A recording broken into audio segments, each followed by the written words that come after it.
Got it. Alrighty. So, my man Tom on here for movies and minutes this week. How are you doing, Tom? I'm doing real good. It's been a good week for me, Good some week? change yeah, some changes in place for my working and whatnot. So Yeah, that's right. You did tell me that. I So I'm did. glad. I'm glad we're everything's coming up Tom right now. It is at the Um moment. It feels good. I'm sort of wondering why this wasn't what we were doing around campfires when we were used to being Boy Scouts. Like, why weren't we talking about movies? Why were Mm. we talking about merit badges? Nobody cared. We didn't because want that. because we were little back then and going to the movies was a lot more difficult for us to do. I know, but it was just as fun, It especially was. like when you were sneaking into stuff that you weren't supposed to be there for. Exactly. I mean, I did that my fair share of times. So, I may or may not have bought tickets to the Tigger movie and then snuck into South Park bigger, longer, and uncut. So yeah, yeah, I mean, that's a thing. yeah, you get your tickets. You're like, what? This isn't Tigger. Oh no. Yeah. Oh man. Um, I'm actually excited to have you on though because the few times that we've been to the movies, like I know you're the type of person that like absorbs them. You really get like you see them on a deeper level, in a way that I think I do anyway. And this isn't a knock on any of my other previous guests, but sometimes that's not the case for some people. Some of them, to them a spade's a spade. Yeah. As opposed to a card in a larger deck that, could do lots of things. Yeah. So um in the spirit of that, the trailers that I picked out, because I mean I've seen a lot of movies in the last like week or two. It's like nine movies. I'm recording 3 episodes this weekend, and each person has That's got 3 movies. And that's they're all three great. different movies. Yeah, Oh Lord. yeah. So you just the way it felt, like you seem to have gotten the ones that like require that little bit of a deeper touch and thought. So I'm Mhm. glad that it's you. Um, the first trailer well, actually, I'm let me pump my brakes here for a second. The first thing that we usually talk about before we get into the trailers is Mhm. what kind of movies do you like? What are the ones that really get you excited, get you interested in going to the movies? So particularly going to the movies for me, it's got to be something. It's got to be an experience at this point. Mm-hmm. Like if I can watch it at home on my 70-inch TV with my surround sound, sitting on Hmm. my couch, then Hmm. I'm 9 times out of 10 I'm gonna want to do it there. So Hmm. if you're gonna make a movie that's gonna go to theaters, then it needs to be something that's gonna like you have to experience it there. Hmm. For me, the last one that I can remember going to, where I was like, man, this is the experience, was John Wick 3. So I John went, Wick 3. Wow. and it like we saw that when our local theater first put in the, it's not The IMAX sound, but it's like the, MXC. yes. Oh my Dolby, God. it's that The whole Dolby theater Atmos. was shaking. It was Yeah. amazing. I was like, oh, this is an experience for me, and like the lights were there and it was Hmm. an experience. And then I had gone and seen uh what did I see last? Scream 6. I went and saw in theaters and I Okay. was like, Yeah. it's like, eh. Like It you could just have it's watched it at not. home. Yeah, I could have watched that one sitting on my couch and I would have had basically the same experience, you know what I mean? So Mhm. uh Okay. I will tell you that my type of movies are not your average type. You don't say. I really enjoy movies that, this is going to come off real weird, that make you feel awful at the end. No, So, no. I my favorite movie of all time is called Leon the Professional. Oh It's yeah, an it was with it's Jean Reno. it was Jean Reno, and it's Natalie Mhm. Portman's first film. And no spoilers, but like the ending of that movie is a hard gut punch. Mm. And if I were to tell you my top 5 favorite movies, 4 out of 5 of them you're going to be like, Tom, are you okay? Like, that's, are you emotionally all right? Yes, I am. Are Because you though? 9 times out of 10 Yeah. life doesn't have a happy ending. Right. It feels more real when it's like, okay, that's Mhm. just that's it. It works out the way you want it to, but Mhm. also there's like major consequences. So for Right. me, that's It's just kind of my thing. things that don't get tied up in a nice, tidy little bow. You Exactly. know. Don't leave Yeah. it open for interpretation. That crap pisses me off. But I mean, if No. you're telling me a story, tell me a story. Mhm. Don't tell me a story with 5 possible endings, and you have to tell me which is the right one. Yeah. Yeah, Mhm. it's your job to write it, not mine. Right. I like that. I'm happy that's where we started this. Man, Leon the Professional, man, I haven't seen that in a hot minute. I watch that once a year. I watch it on my birthday. Once a year? Okay. That's a good one. You know who else likes Leon the Professional? Hmm. My mom. Yeah, nice. She's a big she's a big Jean Reno person. He's Um, he's a very underrated actor. He's one that doesn't get enough credit where credit is due. it's more like he hasn't done that many movies, but the movies he's done are like good movies. Mhm. You know what I mean? Like he kind of like he himself shot for quality in his roles. Yeah, he really did. Um, except for there was like one that like when I saw him and I was like, wait, is that Jean Reno? Was he in? He was in like the 2000 Godzilla, wasn't he? Yes, he was. Or 1990, whatever that was. It was I close don't to know 2000. the Yeah, one with Matthew Broderick. Matthew Broderick. Yeah, that's why we all remember it. Yeah, it is. It is, and also it not Yep. being Godzilla, it was like a radioactive iguana or some crap. So Oh my whatever. God. Yes. Yeah. There's That's great. that's what I remember from that movie. But yeah, I mean, Yeah. he was in that one, and I saw it, and I was like, as I'm watching it, I'm like, oh, this isn't that good. This is pretty bad. Yeah. Then Jean Reno come on screen, and I was like, oh wait, what? All right, now I'm gonna Yeah. pay attention. I thought for a second that he like kind of stumbled onto the wrong set. I'm like, okay, well, here's everybody, all these other clowns. Then there's this guy who like can act. I'm like, what's going on here? Uh-huh. Yeah, my exact thoughts. Um, That's sort of a good note to start though. Jean Reno, well known like French actor. In the first trailer that I sent you, won at Cannes maybe this year, or at the very least it was nominated. It was called Anatomy of a Fall, but the Mhm. movie was it's considered a French language film. They Yeah. speak in English in the trailer and a fair amount through the movie. I don't know why they do that though, where they tell you, "Hey, this movie's French, but really we're going to talk a lot of English." Um, But I it probably mhm, has to do with the fact that you get the most. So, fun mhm. fact, Yeah. I went to Greece several years ago, and while Hmm. there, I went to an open air theater. Oh, They do not film movies in Greek. Come on in, Greg. Nabil, this is my friend Greg. hi, He is Greg. all he is a fellow movie buff. Pull up a chair. Hi, Greg. Ish. Pull up a chair. A Um, twofer. you got a twofer, buddy. You might even get a threefer if I can get Tyler to show up. Tyler. Yeah, he's supposed to be coming over today. So, Oh, uh, nice. I had Tyler on I a know, different I know. episode. Let me do something real quick. This is gonna hang on. Say something. You're gonna like try to put two headphones. Or, Nope. Hang on. hello. No, I'm not getting audio. How do I? Here it is. Let's try it again. Hello. Dude, what is going on now? I broke it. I'm sorry. I can still hear you fine. All right, so there's nothing there. Your voice is going through something. Speakers. That's what I was trying to do. Mm. I feel like you selected the computer itself and not the. Yeah, but it's just running 3.5. Let's try this. Yes. Nope, nothing. So apparently, all right, son of a bitch. It's hilarious too because like I can hear you guys just Um, fine. I don't even have another headset either. So like, Yeah. hang on, bear with me. Technical I can difficulties. just dance in the background. You could just dance in the background. That would also be acceptable. Can he hear? Oh, he can hear I us, wasn't right? sure. Because you can. You can hear Yeah, us. I can hear you. Yeah. I'm just waiting for the dance. Hang on, let me. This friggin' thing. We're on Zoom, yeah. Yeah. See what You, procs. you could always sit on Tom's lap. settings. Hang on, let me. All right, let me get plugged back in for a second here. Mm-hmm.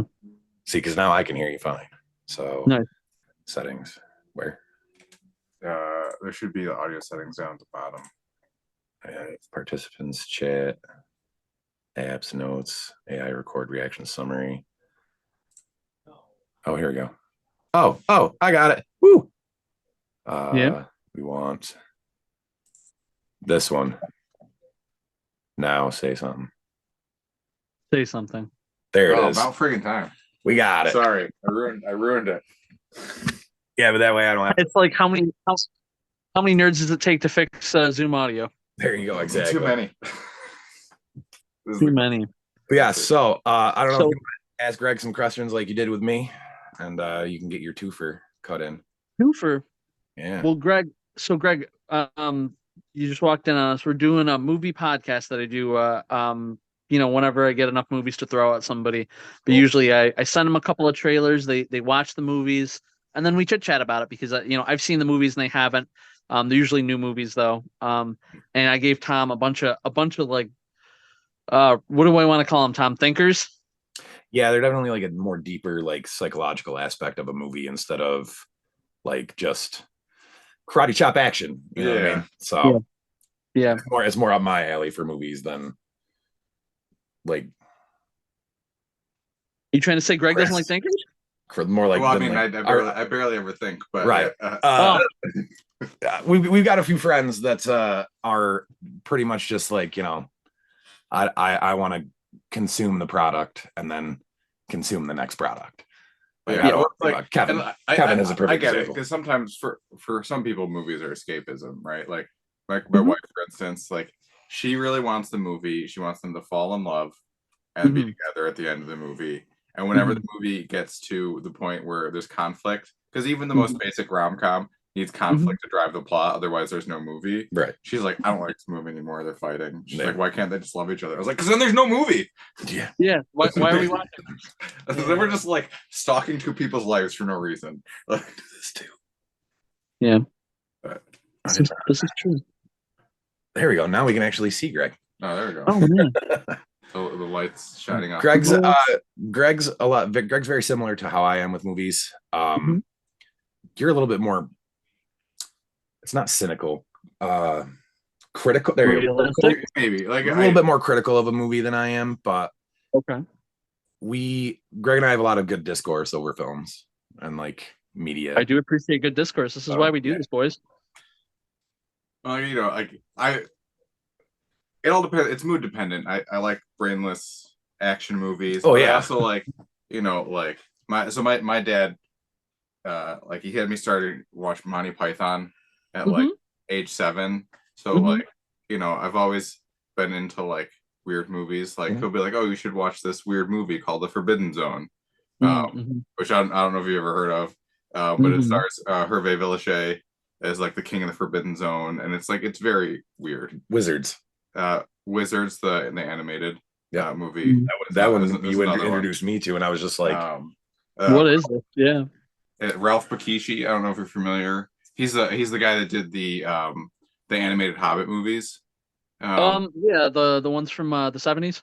Yeah. Yeah. He also did a bunch of other sort of strange movies. Wizards is like this fantasy post-apocalyptic like amalgamation. Yeah, like it's trying to like talk about like war, and it doesn't really necessarily work, but it's still pretty interesting. It almost sounds like you're going to tell me next that Ralph Bakshi did Watership Down. I don't think so. But like, I mean, like that's the kind of movie he would do. Yeah. Yeah. Right. If you were to ask me, I'd be like, probably. Yeah. That movie is dark. It is very dark. I'm not familiar with that one, but it's all about like a den of rabbits. And yet it was packaged in a kids section with everything that can talk. Yes. That's so strange. Yeah. That's weird. Check it out sometime. They did. What was it called again? Watership Down. Watership Down. They did a remake of it on Netflix, didn't they? Yeah, it wasn't as good. The art style wasn't as good. It wasn't as like hit you in the chest. There was still like there was some, but rough stuff, but yeah, it wasn't the same. Yeah. It's basically like these rabbits are like trying to find a new home, and like the hierarchy of like the forest and other just like obstacles in their way, and like there was no holds barred. Like like a crow might fly down and like pick up a rabbit and like fly it off, or like the rabbits might fight each other and you'd see the blood, and yeah. It was a thing that they didn't do in that time frame. That's really that's really. But it was in the kids section of Walmart or Kmart with the Disney movies, and I'm like, I bought it as a kid, and I was like, Doesn't feel like a kid's movie, but all right. I don't feel good. What is happening? You're just Right? crying uncontrollably. Right. Oh my god. And then my mom walks in and she's like, "What is this?" And I'm like, "Nothing." Nothing. Where's the remote? It's not what it looks like. It's exactly what it looks like. Every time we watch anime. Oh my man. So yeah, we were gonna talk about some new movies. The only thing about this is like you might have to like take a minute and like show Greg the trailers. So have you seen Anatomy of a Fall? Trailer for Anatomy of a Fall? Mm-mm. Foe? Mm-mm. And what happens later? No. Okay. So I think we're gonna have to take a minute here. Okay. So let me. I'll stop recording for a second, then one.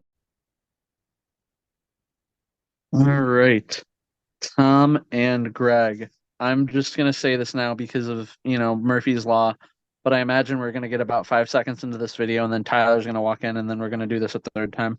Right, I swear to God, we are. Well, it depends on how well his date goes. Maybe we don't see him at all. Yeah, that's also possible. Tyler's 50-50. We all know that, so yeah. But anyway, we've got you both having watched the trailers now. And I beforehand we got a little bit of like insight on both of the type of movies that you like. So there's that, and then also we got to say chitlins, which I love that word. So I mean, a little recap. So Anatomy of a Fall. What do you guys think that was about based on what you just saw? So for me, I've gotten to the point now with like watching, like absorbing cinema and stuff, that I'm worried that a trailer is just not accurate to a film anymore. Somebody mentioned this beforehand, and I think it comes down to how well they know how to cut a trailer. Exactly. Sometimes they give away too much. Sometimes they do what they're supposed to do, and sometimes they don't give away enough. So that one did feel like it was in the sweet spot of like the right amount of information to get you interested in seeing it. It's definitely my kind of movie. I would very much enjoy puzzling that out. So something that happens with me and my wife while we're watching a movie is it'll take us 3 hours to watch an hour and a half movie, because if we're at home, we'll pause it, we'll pose our perspective opinions, or the thoughts that we're having, or the ideas of what might happen, and then press play and see what happens. And then 9 times out of 10 neither one of us is right, but it's still fun. So for this one, I feel like that would definitely be a good movie for that type of thing, to be like, ooh, I wonder, how did this happen, and what do you think of this is, and so. And I felt like it was a pretty good contrast to like a lot of the trailers for a lot of the big budget movies. Like even the way it was like filmed, I was like sort of taken aback at first with like the quality of it. I was like, oh, this looks like the quality, like the shot on like a lower end camera than what we would see for but I think like we're so used to seeing that, and everything is focused on the visuals so much that the more it played, the more I got intrigued on like the characterization of what they were going for. It's such a small contained movie. Like we're not going into a multiverse. No, nothing's gonna happen, but it's a microcosm of this person's life. And if they fail at the characterization, like the dynamics between all the characters, it could really bring the movie down, and it just wouldn't work. But I think Tom is right that it sort of hits that sweet spot in terms of like giving you just enough to hook you in, and like building up the tension just enough to be like, okay, like I love going on here, without painting, like without giving it away that like, oh, she clearly did this, or like he's a monster, he's a bad guy, he deserved what I noticed, even if she did it. What I noticed that I liked, that kid didn't say a word in that whole trailer. And that's a big thing for me, where I'm like, he didn't have even one spoken line in that trailer. And he was painted very prominently in that trailer too. It's like the kid, So through it, the kid finds the body, and then mom's telling him, I'm not a monster. And then mom's like, you have to tell him exactly how it happened. And then it's like that face shot of him in the camera, just him. And, and I'm like, and him walking in the attic. I'm like, there's something up with this kid. Like if I'm trying to put the pieces together, I'm like, there's something going on with this kid. Like, Mm. No, no, I don't want to let you go too far ahead on this, but you guys mentioned a couple of things that you saw in the trailer. What kind of a sense did you get for what you thought the plot was? Based on what you saw. it feels very psychological. It feels very thrillery more than like who done it type of story. You know what I mean? It's uh I feel like this is definitely like one of those like more cerebral movies where it's, there's something going there. Maybe there's something wrong with her. Maybe there's something, you know, psychologically mental disorder, whatever that's wrong with her or the kid or the victim or whatever, the dad or whatever. So it's, but yeah, it felt more. I don't know what the term I'm looking for is. It just felt more. So I think it's one of those movies where let's say you didn't watch the trailer and you went into it blind, where the movie starts and everything looks like a normal family. The incident happens that drives the plot, and then as the police investigation into the death, like they slowly peel back the onions to show you that there's way more going on, Right. In the lives of all these individuals, and like it like builds and builds, and I would imagine they keep introducing little bits and pieces on like every side, so that it just shows you that no human is perfect. Everyone has flaws, but it leaves you with just enough to like not know who really did what and like what really happened. And it might be. I think maybe it might be one of those movies where like at the end of it you still don't really know. Like did he slip and fall? Did the mom do it? Did the son do it? I really love that's an angle that you're getting from this, and I'm not confirming or denying, but when you watch a movie like this, and I know Tom, you sort of said that it gave you a little bit of a whodunit vibe. Yeah. Do you think that like a movie like this is better served by answering the whodunit question, or do you think like it's almost better if you never really get an answer and it's more the journey? Okay, for me, I love it when we, the viewers, know what happened. But within the universe of the movie, if we were there, we would have no idea. So, like, let's say hypothetically, she did it, or whatever, and like she gets away with it. And we like, so the closing moments is the end of her court case. They, say she's not guilty, and then like she's outside free, free as a bird, and then we watch a memory of what actually happened. So like Life of David Gale. I haven't seen that one, but I'm gonna guess yes. Oh my god, that's such a good one. It's the heck's his name from House of Cards, who landed himself in all the court case trouble.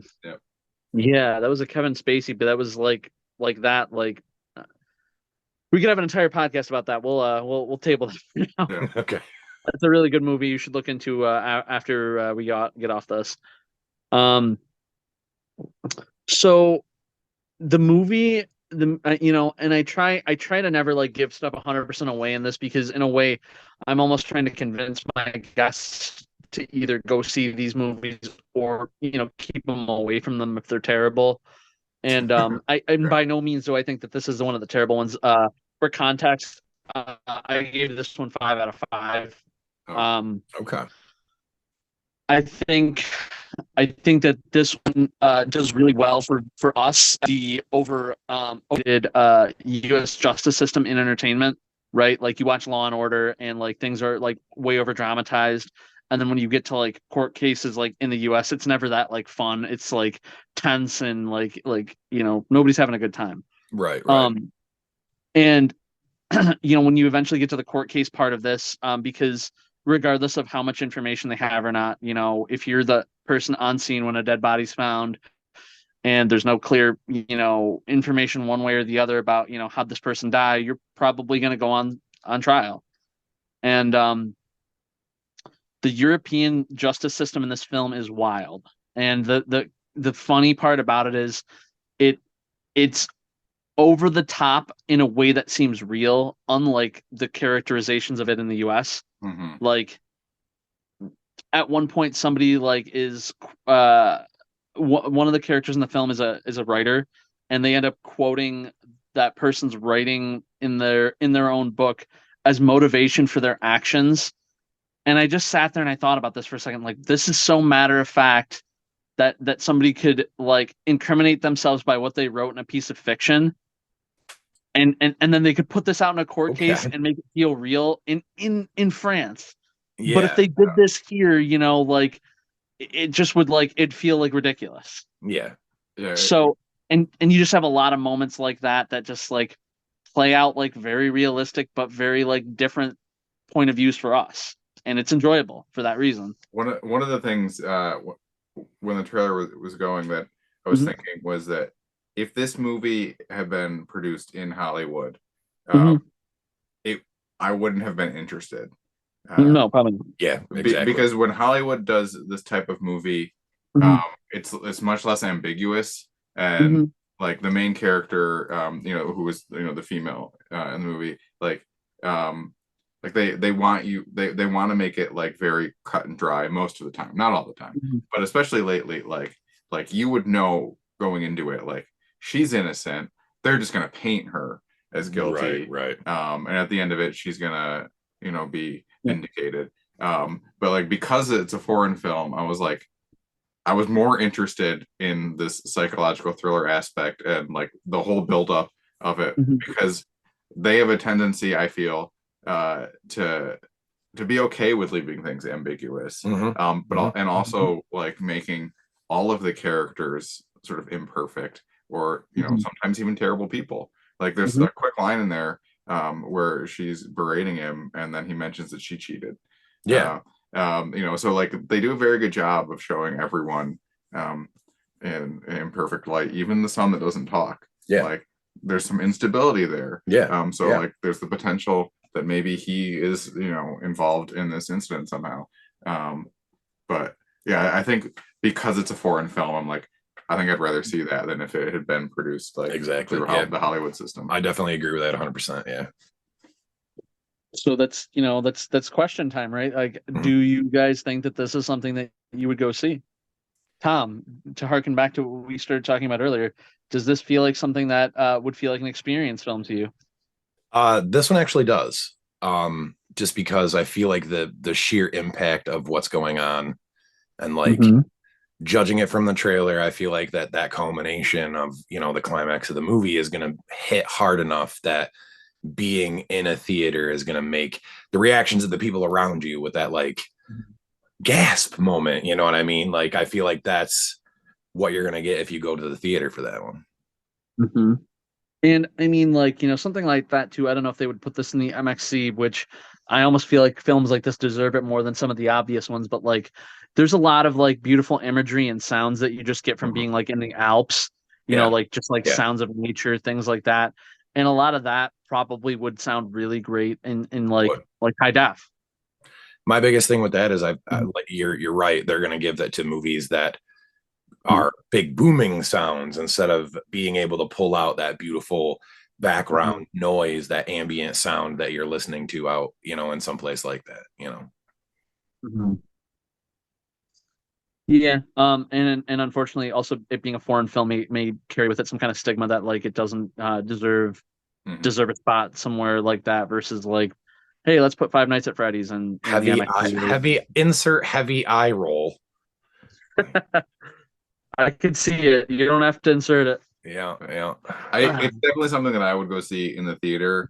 If I knew it was in the theater, it'd probably something I would see with like a very like particular type of person, like say like my father. Like I would go see it with like my mom or my wife, who likes only happy endings. Yeah, your dad would have. Yeah, I think your dad would really appreciate but that. What would actually end up happening is I wouldn't know that the movie existed because it wouldn't get a big release. And then my dad would get a copy of it, and then he'd be like, "You should watch this," and then I'd watch it and be like, "That was a really good movie." I kind of wish I'd seen it in what theaters. would end up happening. Yeah, I kind of wish I'd seen it in theaters, right? Yeah, it's one of those. Yeah. So I mean, upside to this is, I mean, a lot of times I'm trying my best to like do these episodes as soon as I can after movies come out, like we're pretty close to it. And so this one marquee though, because we suck. For sure it's so and it's like it's artsy. You probably could catch it at Rome Capital. Oh, okay. Yeah. They have some interesting picks. Yeah, This also looks like but the type of movie that might end up they do. at like Which, Pratt Munson Williams. They would do like a screening. Maybe there. yeah, Like I could see definitely. Definitely. Yeah. I don't know why like Mark Keel put in like Hindi movies that like nobody will watch, but something like this that actually like would draw like some people if they knew it. So I'm glad to know that that's something that you guys would be interested in. And if you do get around to watching it, you definitely got to let me know what you think. that. Yeah. That being said, the second movie, which I believe was Foe, I did see at Capitol Cinema in Rome because that didn't hit anywhere else. Fun fact about that one though, that is actually an Amazon Prime movie. Okay. So they threw it out in the theater for like a week or two because for some reason, if you're strictly streaming, you're not eligible for any sort of Oscar award, anything consideration. But if you slip it in the theater for a week, a night, it counts. There you go. So there's a lot of strange rules now that you have to like have like X amount of something and do it a certain way. Like so they'll do a bunch, they want of strange they want to get their decisions. award, and I don't blame them, or at least for trying. But Yeah. I mean, I can. Just depends on what awards you're going for, I don't think you're allowed any kind of consideration if you're strictly streaming. I don't know why that is the reason, but Well, no. What I'm saying is like I don't agree with the way like the conspiracy theory concept, like the way the Oscars are done and stuff. You know what I mean? yeah. There's so much behind the scenes crap going on that has nothing to do with making an amazing movie or being an amazing actor that like I can't even be bothered to watch that anymore. I would agree with you, except last year when I made my picks, I made picks for so many underdog things that I thought for sure were going to get shut out. Like I'm sitting here going like, oh, Spielberg is going to get all this shit for Fabelmans on the stupid biopic that he did of himself, which you're not even supposed to do. Like, an auto biopic. Yeah, and then the motherfucker got shut out himself. He got like one award for that movie for like lighting, and like you're getting Brendan Fraser winning like for The Whale. You got Everything Everywhere All at Once. You got Jamie Lee Curtis, Ke Huy Quan, like all these people. I was like, what the fuck? Like, what just happened? Yeah, Hollywood just got turned on its head. So am I. That was great. That movie was wonderful. Yeah. Well, wonderfully sad, but yeah. So, but Foe was our next one. What did you guys think that was about based on what you saw? I got to tell you, I watched Black Mirror. This to me was just an episode of Black Mirror. I like Black Mirror. So there's an episode called Beyond the Sea, which is literally like no spoilers, but it's about two guys on a space station and they have robots that are now living with their wives. Oh, wow. Like, okay. For every like once a day for like 24 hours or something like, or, once a week or something like that, they can leave the space station and they inhabit their spouse. They inhabit their avatar on planet and stuff. And a bunch of crazy crap happens and it's super good and I highly recommend it. But this feels like the beginning of that story. And I'm just kind of like, I feel like I've seen this. Well, and given what you just described to me, like you might have. That being said, I'd still probably see this one, but Yeah. What about you, Greg? What'd you think? It took a swerve from where I thought it was going. Yeah. Like it didn't start in a way that I was like, oh, this is set in the future. And then like and all the visuals are very this sort of like older style like Dust Bowl. And so I thought it was set in a certain time period. And then it's like 2065 and I was like, okay. And so that threw me a little bit. And then I was a little like thrown off too by the I think the Black Mirror episode is probably better. I was a little thrown off by like it seemed like the conflict of the movie was like sort of the wrong way to me, or like it didn't click because the wife is the one that appears to be the one that has the desire to like do something more, but he's the one that's selected, and it's building this thing up like he's got this monumental decision to make. So he's the one that's being selected to go live like off planet, but he clearly doesn't want to. I'm like, why would this man make this decision unless he was forced to? And the trailer doesn't really show anything that would be like would make this decision tough. Yeah, like there's nothing in there that's like, oh, he's being like mandated, or there's a huge monetary gain to this. At least maybe I missed it, but I didn't see anything in there that was like, I'm like, why would this even be a decision for him? Like he wouldn't make this decision. Like if it was her who's already expressed that she's interested in leaving, then I could see like, okay, this movie makes sense. Yeah, but I feel like the movie didn't make much sense to me, and it kind of lost me. Let me posit a theory. It's, and this, I mean, I may be completely way off base, but with the way that you're talking about, I'm wondering if this is a test for their relationship to see if he can handle her leaving. Like they're like, it's for you, when it's actually meant for her. Because the guy who's doing it is like the one guy who's like, oh, we need to test everything about your marriage and stuff. Like it doesn't feel like he's testing, from the trailer anyway, it doesn't feel like he's testing the husband. It feels like he's testing the wife. So like that'd be an interesting, I mean, it's a theory, but that it's, oh, we're gonna test the bounds of your relationship to see if he can handle you being away by presenting this option of there being, I don't know, I might be way off base, but you know what I mean? I think it's I might be putting way too much into it. So to kind of harken back to something Greg was pointing out, they don't say it in the trailer, but over the course of the film, when like the quote unquote choice is presented to them, kind of in the same breath, they do get told that it's kind of like a mandate, like you can go and reap these benefits, or you can say no and we're going to make you go anyway. Don't get the benefits. And then you don't get the benefits because you forced us to make you go. And I don't, it's not that I think that you're reading too much into it, but you just may have a better thought process about this than the producers of the film did. So the idea is that they're prepping like satellite, some sort of orbiting thing around the Earth to live on for people that's like, like artificially terraformed, like living area, but because the resources on the planet are becoming almost non-existent. Hence the and they've got some time, and the guy's been selected through a lottery, but also based on like skill set, for whatever reason, like they need him, but also like they make it seem like they want to do the wife a favor, because they're like, okay, well, he's gonna be away, but like we don't want to just like leave you all alone, even though like God forbid you're self-sufficient and could live on your own. We're gonna make a clone of your husband using his DNA, and so he'll be physically exactly the same.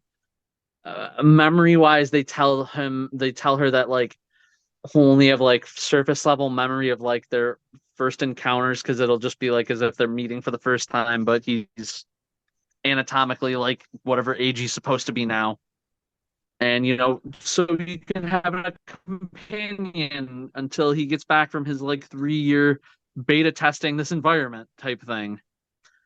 And on paper it actually sounded like a cool concept. I don't, I'm not gonna like spoil specifically, but just you guys like kind of like determined it just from watching the trailer, not even having seen the film. The execution isn't really there. It's not. It's almost all entirely about what's going on the ground with him and her. We never see anything about the the up high space stuff. I think, they're trying to save their budget for paying actor salaries, not having to like CGI a bunch of space stuff. Yeah. And it's just you kind of don't learn exactly the point at which they swap.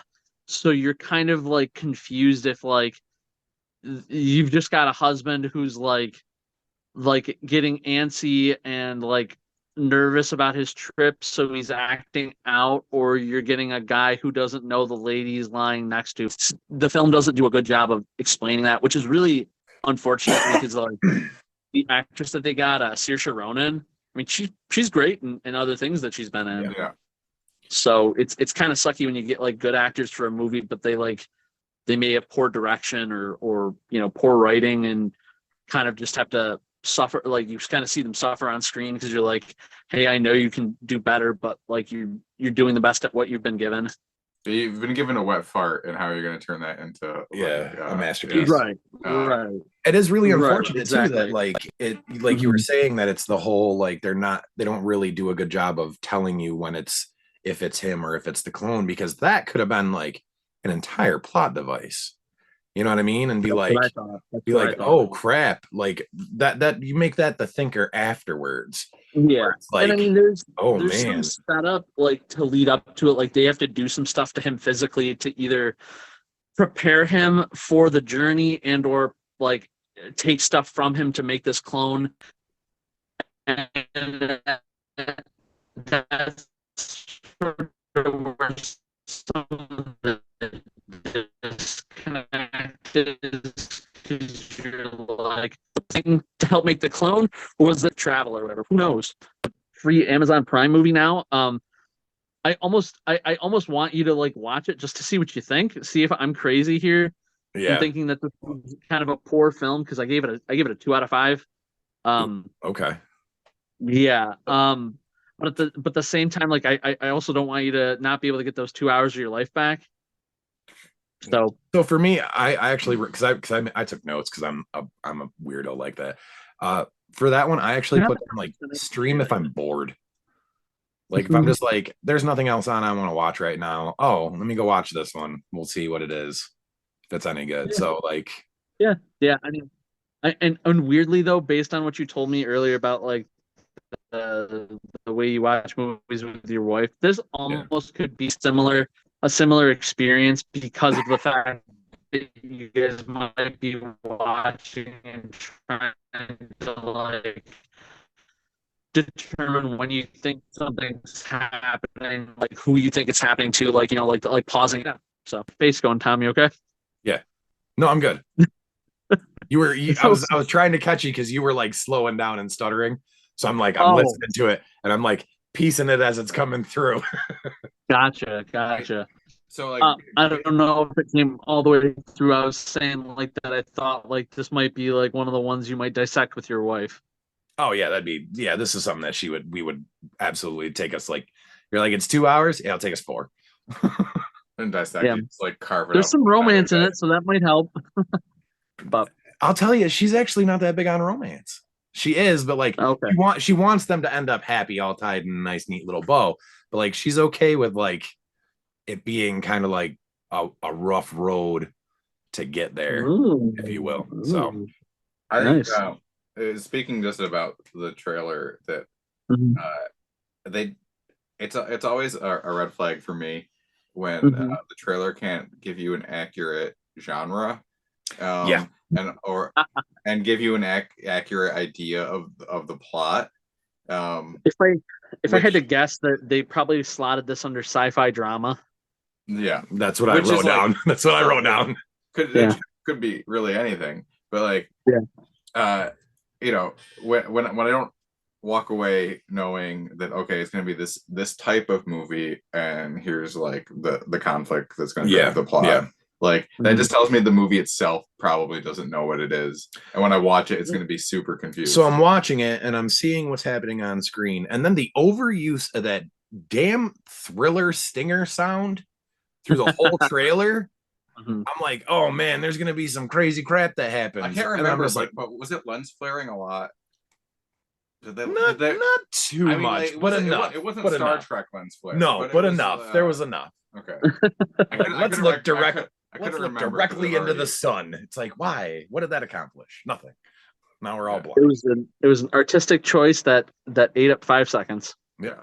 I was like, like, okay, is this movie gonna be like about the choices they have to make? Is it gonna be trying to tell some message about like big government? Yeah. Like, is it gonna be like an infidelity story? Like, what is cheating? Like, is it cheating if it's still him? And like, and then I was like, what is this movie? Yeah. What? Very much so. Which one are they gonna go into? Are they gonna try to do all of them? Like, what's going on? So normally I don't want to step on your bit, but highly recommend you don't watch this one and go watch Beyond the Sea on Netflix for Black Mirror. No, you're totally fine because like I said at the beginning, this is more like, am I trying to convince you towards or away? And like I said, like it's free, you could watch it, but I'm not over here trying to recommend you to go see this by any means. It's more just as a curiosity because like if I tell you no, will it entice you more? I don't know. So That is, I give you the more honest option. Yeah, for some people, I'd be like, don't watch this. Be like, well, now I have to. Right. I never 100% say like, like take my edict and don't do this thing. Like, you got to be measured about it. You got to be like, all right, well, who's my audience? Do I think you'd still enjoy it, even if I think this is a garbage pile? But I love reading your reviews, and there's been a handful of them that I'm like, I don't agree with that one. I think that this was the thing, and like, I enjoy doing that. I love doing that crap. Discourse is great, man. I never expect anybody to 100% agree because then where's the fun in talking about it? Exactly. Then you're just talking to yourself. So yeah. No. And sometimes I don't even agree with myself. So. That's a scary one. We might have to watch a Black Mirror episode about that. You're right. There you go. We'll need an entire other episode. Right. Delving into Tom's psyche. Woo. I like that. It could be an Inception themed. We can do skits. That might have to be an entirely different podcast. That's true. So, do you think that you would watch it? That's the real question now. I think that at some point I'm gonna watch it if I have time.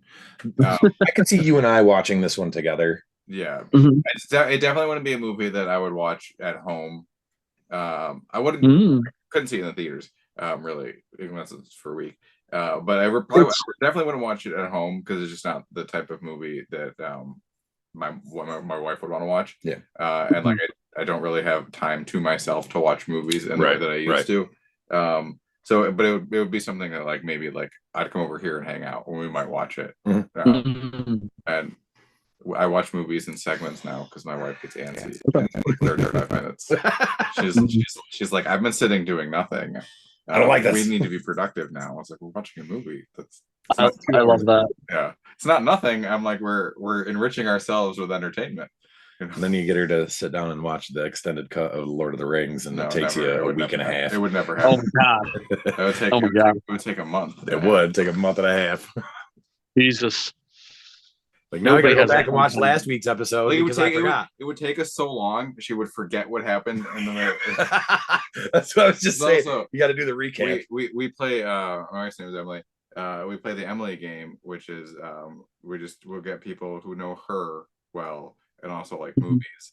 And I'll be like, Emily, or I'll give her a list of movies. I'll be like, that I know she's seen. I'm like, just you describe what you remember about that movie, and then they have to guess it. It's amazing. My go-to example is she was like, what's that movie with discount Hugh Grant and records? That's all she could tell me about the movie. And the answer is High Fidelity. Okay. Wow. Yeah, right. John Cusack is apparently discount Hugh Grant, but that's all she was like. It's like, what is that? Like, how do you expect anyone to know this? But that's the type of information she gives you for this game. So it's like, if we could somehow make this a board game, it could be fun. That'd be a hell of a party game. Yeah, that does sound fun. I would literally call it Movies by Emily. Yeah. I'd have to meet her and get a sense for her like movie taste, but like that, just on its face, like sounds like it could be a fun game. Yeah, I mean, once you know like the majority of the movies we watch together are rom-coms. Like if you're like can figure out like where in that genre it is, you're like, okay, it's got that actor, and it's probably this movie or this series. That's kind of a good segue for the last movie. I don't know that I would call it a rom-com 100%. It might be like a dark rom-com because of like the way their banter is. But the last movie, it feels more like that movie feels more like The Breakup with Jennifer Aniston, and where like it's romantic adjacent and funny. And there's a lot of like combative like even that with some chemistry. Even that is a little bit more lighthearted than this last one though. Because I mean like Jennifer Aniston, it's really hard for me to watch on anything and like take her like as anything but like kind of funny, you know, like like I can't even think of a movie off the top of my head where she was like in a very serious role, you know. That's true. Nope. So what happens later with this pairing that like I never even thought I'd see? David Duchovny and Meg Ryan. I'll tell you right now, I didn't know that was Meg Ryan when I first saw her. It's been so long since I have seen her that I was like, who is this lady that kind of looks like an elderly Goldie Hawn, but like a young, I was like, I don't know who this, and then I read it and I was like, oh my God, that's Meg Ryan. Meg Ryan acted and directed. Interesting. Okay. Yeah. And for whatever reason, rather than like reunite with Tom Hanks, you know, for the spiritual successor to You've Got Mail, we got David Duchovny from Evolution and Californication and X-Files. I gotta say, Carla. Californication is one of my like guilty pleasure shows. It's so good. It's a great show. It's so good, man. Yeah, like it's good, bad. It's like it's really good, but at the same time, it's not. It's definitely like good, enjoyable, but morally not good. You know. Yeah, he does a lot of very questionable things. So actually, I was like, okay, Meg Ryan. I saw her in something recently, and she was phoning it in, and I was like, oh, like I feel like this is gonna be sort of like real cringy, because it was definitely at the beginning. It's like every movie she's been in, it's a hit. I was like, well, they're really trying to buy in on her name. Yeah, I was like, I don't know how I feel about this. And then like they showed the male lead being David Duchovny. I was like, all right, I'll give it a chance. I'll give it a shot. Oh wait, and then it like as it built and like they bantered, and you sort of got a sense that they were going to really dive into their relationship and who they were and who they are as people, and like get like really seemingly real. I was like, okay, I'm starting to warm to this movie a little bit more. It took me 2 watches of the trailer to really like get a feel for it, because the first time I watched it, I was like, I just saw it, you know, full surface level. Like the trailer was I definitely was like, oh, this is just like your classic rom-com, like garbage, super fake. They love each other, they hate each other, you know, they break up for 25 years, randomly meet, and they're like, oh, let's fix ourselves. And like the second time I watched it, I'm like, all right, there's something else going on here. So there's something I've in the background. Tinfoil hat here. Okay. I love a good tinfoil hat. So it's in a way it's like the first movie where like it's gonna start out seemingly feeling normal, but like as they were going and the overhead announcement was like interacting with them. Yep. I was like, that's interesting. And then so my theory is that they're both dead, or one of them's dead, and they're in some sort of like purgatory state. And like they're given this option to that's a hell of a purgatory, getting stuck in an airport. That's pretty good. And so this is their opportunity to like get some closure to something before moving on. I like that idea. I think that's a great theory. I mean, in the vein of like the whole like, you know, Rugrats like are all like dead theory. Like in Angelica hears their voices. Like you're coming up with way better ideas than what they actually went with. We do this every time. Yeah, I mean, like you guys should be writing, you know. And you know, it's definitely one of those things where like, you know, Meg Ryan could come back later and say, oh well, that's what we were going for, but like, you know, we didn't want to be too dark. No, that's not allowed. The directors and writers cannot come back and be like, oh, by the way, we actually meant this fan theory. Or like they do that all the J.K. time. Rowling's just Yeah. retconning her entire Oh my God, the whole entire thing. universe. Like every time she gives an interview, actually, Yeah. the character did Yeah. this, and you're like, well, that changes. Yeah.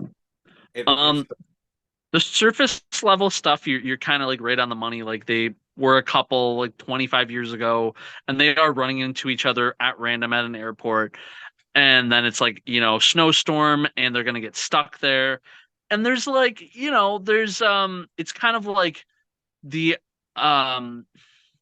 you know, what's that thing where it's like an exit interview almost. They're kind of going back over the things in their relationship that went wrong for closure's sake, because they've both moved on and are at different points in their lives. And it's not, you know, I think it's unrealistic to assume that somebody's been waiting for the other person for 25 years and didn't move on with their life. Like Right. it kind of for the person that thinks that would be a cute rom-com, to me that would be very sad. I'd be like, my God, like you didn't like live your life, you were waiting 25 years for this person. Yeah. Yeah. So, but like,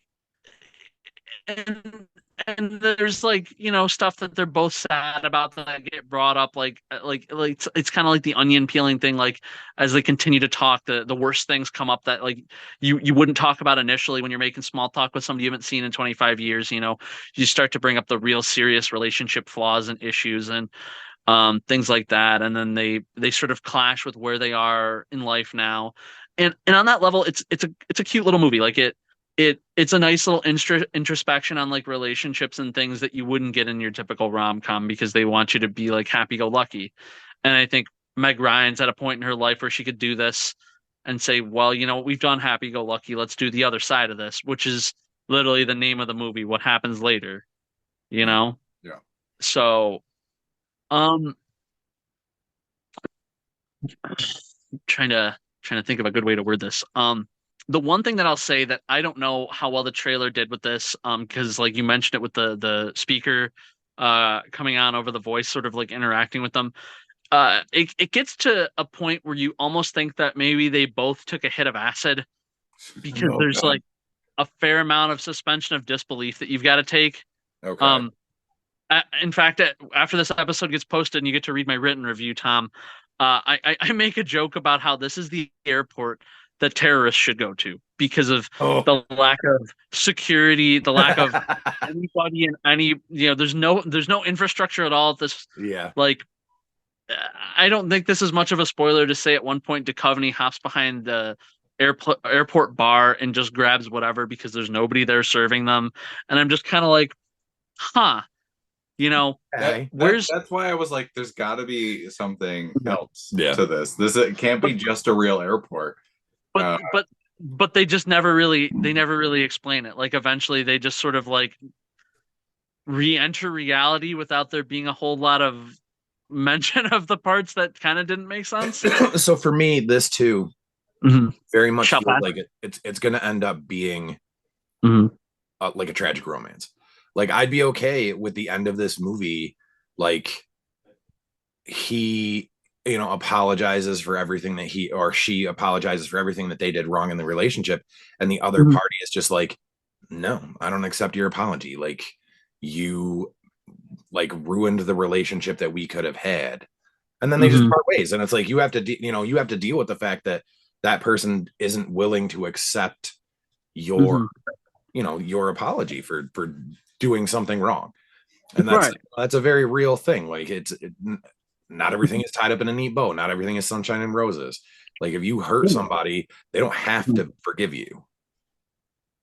I think that's one way to look at it. The other possibility, and I'm not saying that this is what happens, but given the information that you guys have, it's also a plausible possibility that, like, yes, you might have FOMO and regret about the way this relationship ended 25 years ago, but the real no that you kind of just mentioned might just be reality. Like, this is where I am, this is where you are. Well, you know, we're not going to tear apart the lives that we have, you know, for a memory. We've talked through this memory. We're in a better place than we were 25 years ago, like with how we're going to leave things. Yeah. And the truth is, like, we might just, reality is the reason that we're not together. You live here, I live there. I'm married with kids. You're unmarried with kids. Whatever the case might be. I mean, I'm not certainly not like giving you guys exact details here, but and that's one way it could go. I mean, another way is the way that you said. I mean, there's a couple possibilities, like from the way they set this up, where it could go. So, I think this one hits middle of the road.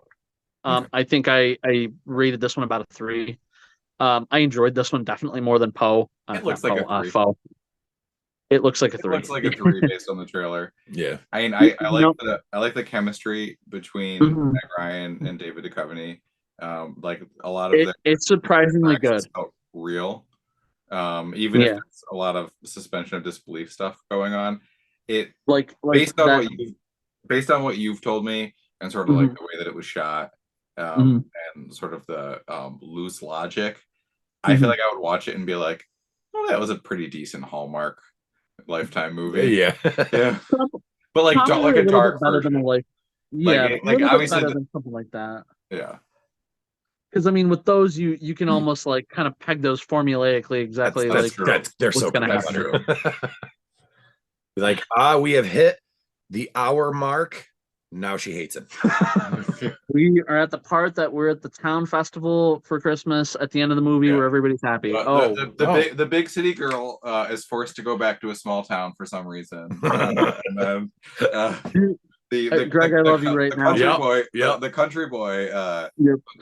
My mom watches 2 types of movies: Hallmark movies and sci-fi movies with giant bugs killing everyone.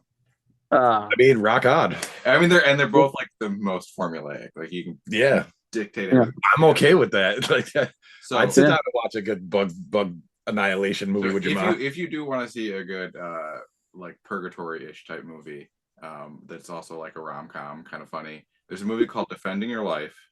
I think it's got Meryl Streep, I know for sure, and then I think it's Albert Brooks. Okay. Which means it was probably like Mel Brooks who did the directing. But basically, when you die, you go into like a purgatory, like it's basically a court system, and like your entire life's put on trial. And you have to like you have to defend yourself. Like they'll be like, oh, here's this thing where you were like not good in this situation. Like what happened? Like take ownership of it. And the Albert Brooks character, the main character, is constantly shown to take the sort of like a cowardly approach to like all of life, and he didn't really live and enjoy his life the way he could have. And during this process, like it's a several-day trial, and he meets Meryl Streep's character, who's also passed away, and they form a connection, and they're clearly falling in love with each other, but he's still too afraid to take that next step, right?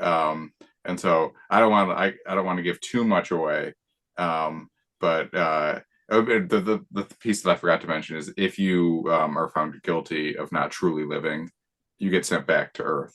Okay. So the other wrinkle is that like if he doesn't pass his trial and she does, they'll never meet again. Yeah. She'll move on. He'll go back to Earth and forget about her. And right. They'll never like be a thing. It sounds interesting. It's pretty good. It's not like necessarily Oscar amazing, but I think it's a pretty good. I think it's higher end 3, like maybe even like 4 or 5, depending on your taste. Because I mean, obviously Meryl Streep is amazing. Oh yeah, she's Meryl Streep. But Mel Brooks is also amazing director. Hot take. I do not enjoy Mel Brooks movies. I'm not a fan. That hurts. I'm also really not big on comedy either. Like I'll watch a comedy now and then, but it's got to be like real specific, just shy of or right on the nose of like slapstick comedy. I'm one of those guys. Like I could sit down and watch 10 episodes of the Three Stooges in a row and be like, that was a good day. Okay. A little Jerry Lewis action for you. Got it. Oh yeah, absolutely. A little Justin Long and Dodgeball. That's what gets me. Ooh, Justin Long. So I recorded an episode just before I got on with you because this is my like jam-packed like I said, 3 episode weekend. And Justin Long was in the movie, one of the movies that I talked about with my last guest, which is just let me put this out there for you. It's a Wonderful Life as a slasher for the TikTok generation.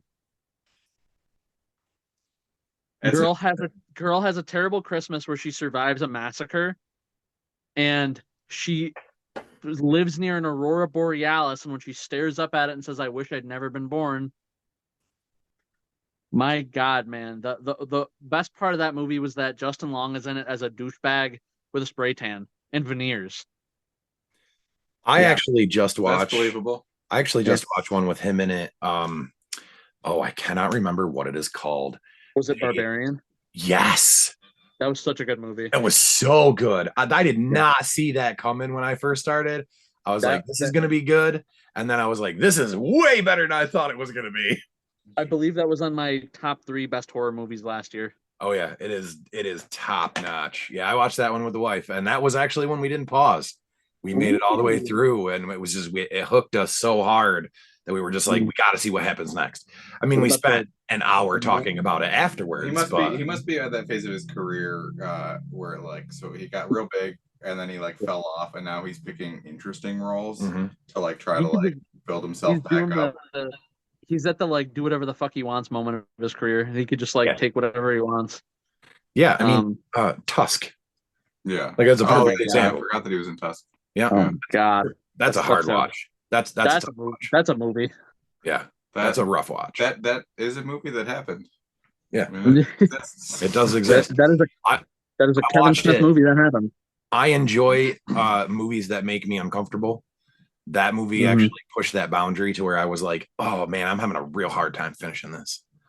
And like I pushed through it, and like I'm glad I did, because it's one of those movies that just kind of sticks with you. It's like, ugh. Yeah. You mentioned it's like Tusk. Ugh. Damn. So before we go, because I'm running out of battery percentage, but I'm loving this conversation so much.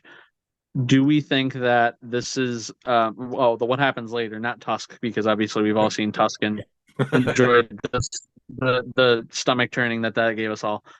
What Happens Later, does that something, how do we feel about that as a watch, as compared to the other two that we've discussed? Okay. That's a full skip for me. That doesn't tickle my full fancy. Skip? Yeah. I would not go see it in the theaters. Okay. Yeah, doesn't. I'd watch on streaming. Like if it showed up on like Netflix or something. Yeah, Netflix. Yeah. And I was like, nothing else has popped, on this, like, because you spend like 20 minutes looking for the right movie to watch.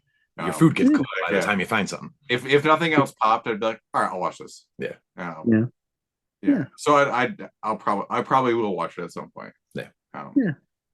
Well, guys, this was an unexpected treat and surprise.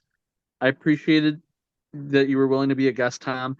Greg, I appreciate that Tom thrust you into this, and you were a great sport and a great guest in addition to him. Yeah, no problem. I'll always talk about movies. All right, same. Yeah. I will catch you guys next time, and this has been another episode of Movies in Minutes. Thanks, guys. Thank you. Thank you.